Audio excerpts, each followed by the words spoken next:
Hi everybody, once again I am here there to talk on a very important thing. One of my students was telling me and discussing with me कि ma'am मुझे ऐसा लगता है कि मैं class में odd one out हूँ. The girl of a graduation level, class 12 तक जो बच्चा पढ़कर आया, अगर उसको अचानक से ही फील होने लगे कि मैं अलग हूँ क्लास में सबसे ज़्यादा, and she shared one thing that ma'am मुझे लगता है कि मेरी ज़बान लड़खड़ाती है जब मैं किसी के बीच में होती हूँ, क्राउड में खड़े होती हूँ, तो मैं अपने आइडियाज़ एक्सप्रेस नहीं कर पाती, मुझे बहुत दिक्कत होती है. And just look at that girl and found that she is really very pretty girl. Looks में कोई प्रॉब्लम नहीं है. जब कम्युनिकेट मैं उससे कर रही थी, she was very good at speaking, यानी कम्युनिकेशन में कोई प्रॉब्लम नहीं है. जब मैंने उससे बात करी और मुझे देखा मैंने कि like what is the level of intellect that she has, knowledge में भी कोई कमी नहीं है, ठीक है, like she knows things and she can talk well. So problem कहाँ आ रही है? Why that girl is feeling that she is odd one out?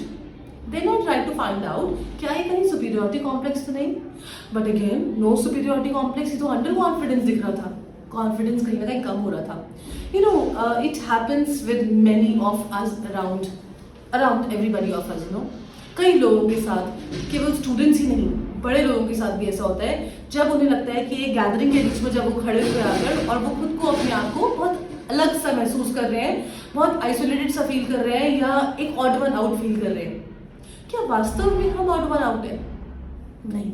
It is the situation that is making you feel odd one out. My dear, it is very important to think good about yourself. अपने बारे में अच्छा सोचना, अपने बारे में अच्छा बोलना is very very important. Start feeling good about yourself. अपने बारे में अच्छा महसूस करो, अपनी अच्छी क्वालिटीज के बारे में सोचो. Count on the blessings that you have been bestowed by Almighty God upon you.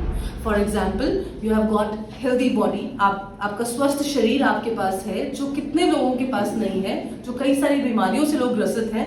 आपको कोई बीमारी नहीं है. You should feel thankful to Almighty for that. You have got good looks, you have got good education. आपके पास अगर बहुत अच्छी education नहीं, बट फिर भी नॉमिनली अगर एजुकेशन भी है, तब भी आपको उन सभी लोगों से अपने आप को बेहतर समझना चाहिए और धन्यवाद करना चाहिए उस ईश्वर का that you have got something good with you as a part of education. आपके पास अच्छी फैमिली है, अच्छे फ्रेंड्स हैं. I would say one more thing. हमारे साथ सिचुएशन आती क्यों है? Why do we start feeling कि हम ऑड वन आउट हैं? एक्चुअली हम हर एक के साथ ऐसा नहीं फील करते कि हम ऑड वन आउट हैं.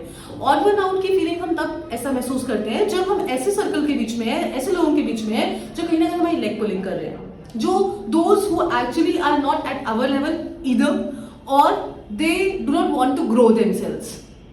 Right. I am not saying it all कि आप डिनाई कर दीजिए कहीं अगर आपकी परफॉर्मेंस या आपका एटीट्यूड या आपका बिहेवियर यदि सही नहीं है और आपको कोई सही गाइड कर रहा है और उस गाइडेंस को आप निगेट कर दें. I am not saying that. But yes, if you are doing good, you should feel confident in yourself that whatever you are doing it's absolutely good. जैसे मैंने आपको एग्जांपल शेयर किया स्टार्टिंग में, graduation की लड़की है जो क्लास 12 तक बहुत अच्छी थी, बहुत इंटेलिजेंट और अच्छा परफॉर्म करती हुई आ रही है और अचानक से अगर कह रही है कि I am odd one out, इसका मतलब problem is there somewhere in her mind. दिमाग में कुछ दिक्कत चल रही है. दिमाग में क्या दिक्कत चल रही है? Because of the surroundings that she is in these days. तो इसलिए my dear, it is very important to check out the company in which we are living. हम किस कंपनी के साथ हैं, हमेशा ध्यान रखिए. हमारी कंपनी बहुत ज्यादा लोगों की ना हो, चलेगा. एक दोस्त, दो दोस्त भी हो, काफी है. आपकी फैमिली, आपके सिबलिंग्स, आपके भाई बहन अगर घर पे हैं और आपको सपोर्ट कर रहे हैं, अगर that is important for you, that should be important for you. आप बहुत बड़ा सर्कल बनाएं, सबसे हाई लो करें और सबसे अपेक्षा करें कि सब लोग आपकी तारीफ करें और सब लोग आपका सपोर्ट करें. Not possible at all, because everybody is different. God Almighty has also sent us with individual differences. आप में भी कुछ इंडिविजुअलिटीज हैं, आपके इंडिविजुअल कैरेक्टरिस्टिक्स हैं. फॉर एग्जाम्पल, हो सकता है कि मैं बहुत एक्सट्रोवर्ट हूँ और जिन दोस्तों के साथ मैं रहती हूँ वो इंट्रोवर्ट है, उनको मेरी कैरेक्टरिस्टिक अच्छी नहीं लगती. Come on, let it be. You have your uniqueness in your personality that God has given to you. अगर रेनबो में सारे कलर्स सेम होंगे तो वो रेनबो की ब्यूटी कहाँ रह जाएगी? It will be complete white. तो इसीलिए हर एक अपने आप को समझे, अपनी क्वालिटीज को समझें, अपने इंडिविजुअल डिफरेंसेस को एक्सेप्ट करें और बहुत इंपॉर्टेंट, अपना सर्कल ऐसा बनाएं जो कि अपलिफ्टिंग हो, एलिवेटिंग हो, जो आपको अच्छा फील कराए, आपको डिमोटिवेट ना करे. यदि कहीं आपको जरूरत है, कहीं आपको गाइडेंस की रिक्वायरमेंट है, तो आपको गाइड करे या आपको पुशअप करे कि भाई ठीक है, yes you can grow, you can do, you can participate, you can do something good in your life. Because adversities can happen with everybody, adversities can be there in everybody's personality, but if somebody is pulling you down from your existing level, that means he or she is not your friend, and he or she doesn't deserve to be in your friend list. So my dear, once again, just delete those people out of your life, those who are not elevating, who are pushing you up in your life, rather they are trying to pull your leg down to come below the levels.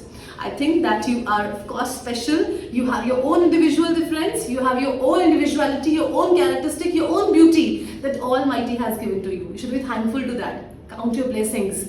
Think about all the good things that you can do. आप हर चीज जो अच्छा कर सकते हो, आप अच्छा बोल सकते हो, आप अच्छे दिखते हो, आप पूरा हेल्दी हो, आपकी फैमिली बहुत अच्छी है, जैसे मैंने पहले भी कहा, इन सारी चीज़ों का आप बहुत ध्यान दीजिए और हमेशा एक थैंकफुलनेस, एक ग्रैटिट्यूड की फीलिंग मन में रखिए, instead of thinking about what you don't have.